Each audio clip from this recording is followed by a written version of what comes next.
Aujourd'hui, l'histoire nous emmène au Japon, au pays des cerisiers en fleurs.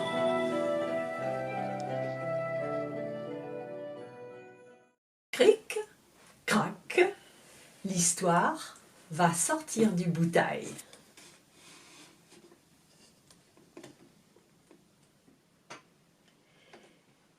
Il était une fois un bonze et son moinillon qui vivaient dans un temple en montagne. Un jour, alors que le moinillon ramassait des châtaignes dans la montagne, voilà qu'une vieille femme jaillit d'un buisson. « Mon petit, est-ce que tu me reconnais? Je suis ta grande-tante, la sœur de la tante du mari de la sœur de ton papa. Viens chez moi ce soir, je te ferai cuire plein de châtaignes. » Puis elle disparut en souriant dans le buisson. Le jeune moine courut jusqu'à chez lui et il raconta au bonze ce qui s'était passé. Le bonze, méfiant, secoua la tête. « N'en crois rien, mon petit. Je pense que tu as rencontré Yamamba. Oui, Yamamba, la vieille sorcière de la montagne. N'y va pas, elle va te manger. » « Mais je veux y aller, maître. Si c'est vraiment une sorcière, je me sauverai en courant. Oh, s'il vous plaît, laissez-moi partir. » « Bon, d'accord. Mais prends ces 3 amulettes qui chasseront les mauvais esprits, exauceront tes vœux et te sauveront en cas de danger. » Le moinillon prit les 3 amulettes et s'en alla. « Enfin te voilà! Oh, entre, tiens, régale-toi. Mange autant que tu voudras. » Le garçon s'installa devant la marmite remplie de châtaignes et dévora de bon appétit jusqu'à ce qu'il n'eût plus faim. Voilà que ses paupières s'alourdirent et le sommeil le gagna. « Tu veux dormir? Allez, viens te coucher. » Et la vieille femme l'emmena dans la pièce voisine où le petit garçon s'endormit.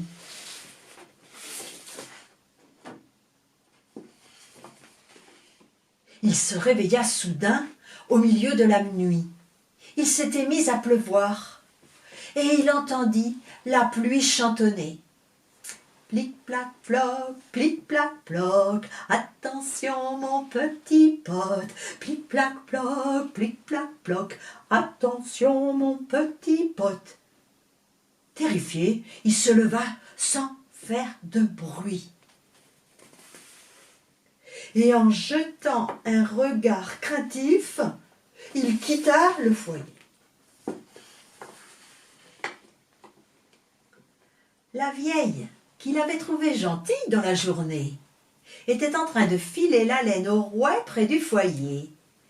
Et elle chantait « Fais dodo, mon cher petit pote, ha ha ha, fais dodo, mon petit coco, ha ha ha. » Regardez-la, elle est redevenue une sorcière effrayante. Ses yeux brillent de convoitise, ses cheveux sont tout ébouriffés et sa bouche fendue jusqu'aux oreilles. Stupéfait, le petit garçon allait s'esquiver quand, tout à coup... « Où vas-tu ainsi, mon petit gars? »« Je vais faire pipi. » Alors la sorcière se leva d'un bond et elle l'attacha solidement avec sa ceinture. « Si tu veux faire pipi, vas-y, mais cette longue ceinture t'empêchera de t'enfuir. » Aussitôt dit, elle le bouscula. Tenu en laisse, le garçon alla aux toilettes.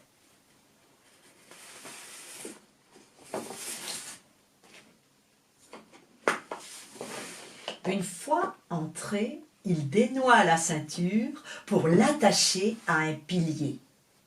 Ensuite, il prit une des amulettes que le bonze lui avait données et la fixa sur le pilier en ordonnant « Chère petite amulette, protège-moi, réponds à ma place. » Puis il s'enfuit à toutes jambes.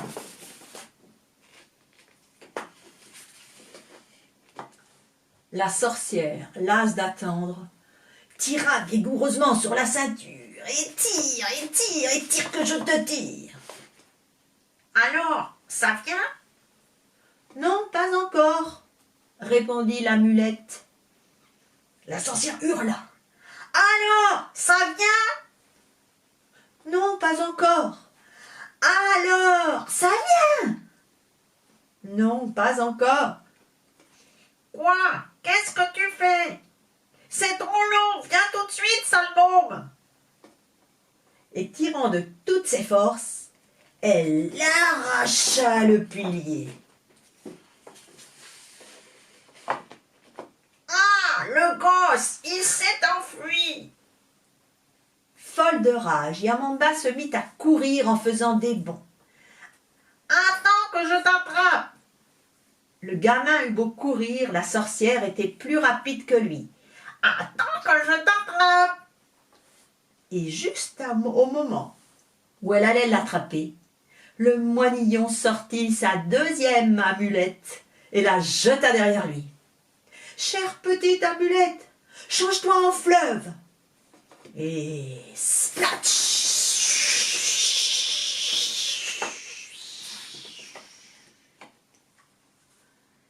Il entendit l'eau gronder, mais la sorcière hurlait. Peu m'importe le fleuve! Et elle se jeta dans le fleuve et se mit à nager à contre-courant. Le garçon continuait de courir le plus vite qu'il pouvait. Mais là encore, la sorcière le rattrapait. Attends que je t'attrape! Le petit garçon sortit la troisième amulette. Amulette, change-toi en dune de sable. Et blanc! Une montagne de sable apparut derrière lui. La sorcière trépignait de colère. Peu m'importe les dunes! Et elle grimpa sur la dune, mais à chacun de ses pas, le sable se dérobait sous ses pieds. Peu m'importe les dunes! Elle finit par franchir la montagne de sable et elle continua à poursuivre le jeune moine.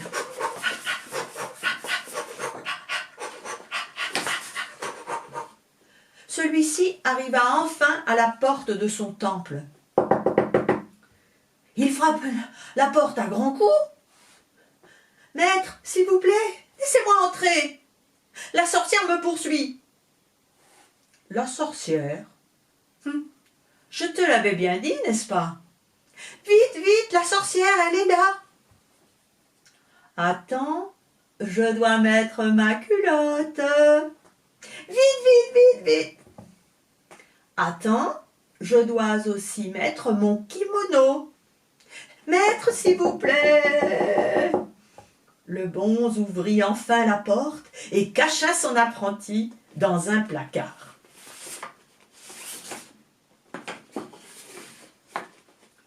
À ce moment-là, la Yamamba s'y précipita.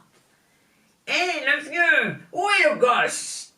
Amène-le tout de suite! Le gosse, il n'y a pas de gosse ici. Quoi? Tu mens? Je suis sûre qu'il est ici. Voyons, calme-toi. Assieds-toi et prends un de ces petits gâteaux de riz. Un gâteau de riz? Voilà qui a l'air bien appétissant. Tout d'un coup, Yamamba eut une faim du diable. Yamamba s'installa près du foyer et mordit dans le gâteau à pleines dents. C'est qu'elle était gourmande. Dit la vieille. On dit que les sorcières sont capables de se changer en n'importe quoi. Je me demande si c'est vrai. Bien sûr, en n'importe quoi. Regarde. Grand, grand, encore plus grand, grand, grand, encore plus grand. Et en prononçant une formule magique, tiens, tiens, tiens, tiens, la voilà devenue géante, monstrueuse. Oh, Oh, oh ça alors, c'est surprenant. C'est incroyable, Mais quoi? Mais je me demande si tu es aussi capable de te changer en quelque chose de petit. Quoi? Je peux me changer? Je peux me changer en n'importe quoi. Euh, Comme un petit pois, par exemple. Petit comme un pois?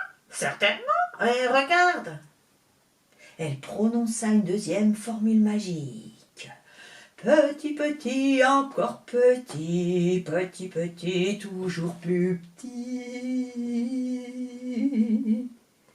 Et elle devint de plus en plus petite.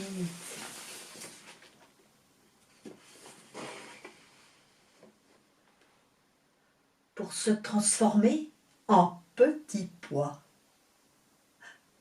Bravo, tu es devenu un petit pois, c'est extraordinaire, je n'en crois pas mes yeux. Et à ce moment-là, le bonze prit le petit pois avec ses baguettes et le goba.